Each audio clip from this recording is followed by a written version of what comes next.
Assalamualaikum warahmatullahi wabarakatuh. Salam sejahtera bagi kita semua.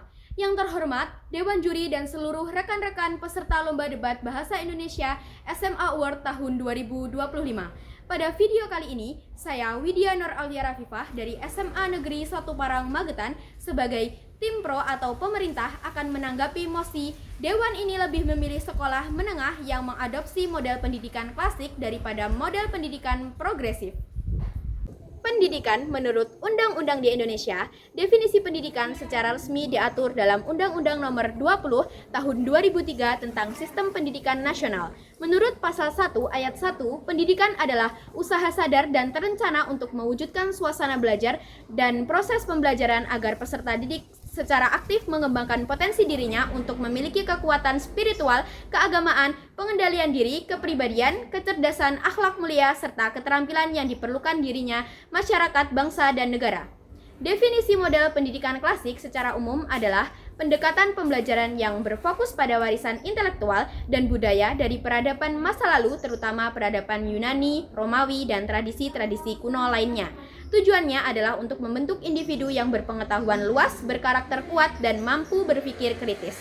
Selanjutnya, definisi model pendidikan progresif adalah pendekatan pembelajaran yang berfokus pada kebutuhan, minat, dan pengalaman siswa, bukan hanya pada penugasan materi ajar.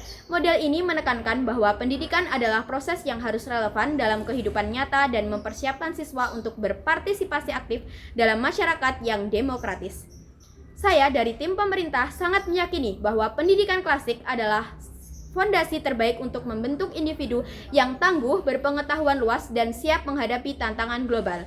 Saya menentang pandangan bahwa pendidikan klasik bersifat kaku atau kuno. Sebaliknya, saya melihatnya sebagai sistem yang telah teruji waktu dalam menghasilkan pemimpin dan pemikir kritis. Pendidikan klasik menekankan pada pengajaran terstruktur yang berpusat pada guru. Sistem ini memastikan siswa mendapatkan pemahaman yang mendalam tentang materi fundamental seperti tata bahasa, logika, dan retorika sebelum mereka maju ke topik yang lebih kompleks. Pendekatan ini menghindari celah pengetahuan dan membangun sistem akademis yang disiplin. Sebagai contoh, kurikulum klasik yang fokus pada bacaan-bacaan kuno dan teks-teks dasar telah terbukti meningkatkan kemampuan analisis dan pemahaman bacaan siswa. Data menunjukkan bahwa siswa dari sekolah klasik seringkali memiliki skor lebih tinggi daripada tes standar yang mencerminkan kualitas pendidikan fundamental yang mereka terima. Pengembangan kemampuan berpikir kritis. Berbeda dengan anggapan bahwa pendidikan klasik hanya berfokus pada hafalan, model ini justru melatih siswa untuk berpikir kritis dan logis.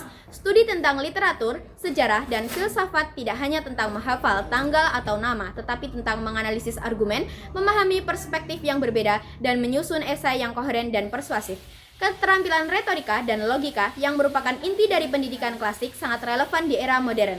Kemampuan untuk mengartikulasikan ide secara jelas, membangun argumen yang kuat, dan membedakan antara fakta dan opini adalah aset tak ternilai di setiap profesi. Lulusan dari sekolah dengan kurikulum ini terbukti memiliki tingkat penerimaan yang tinggi di universitas terkemuka karena mereka sudah terlatih untuk berpikir secara mendalam dan independen.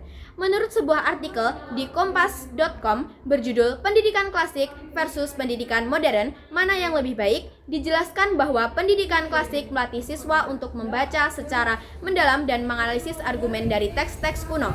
Proses ini secara langsung membangun kemampuan berpikir logis dan retorika yang menjadi dasar kuat bagi semua disiplin ilmu. Web ini diakses pada tanggal 26 Agustus tahun 2025. Ada juga sebuah laporan di New York yang menyatakan bahwa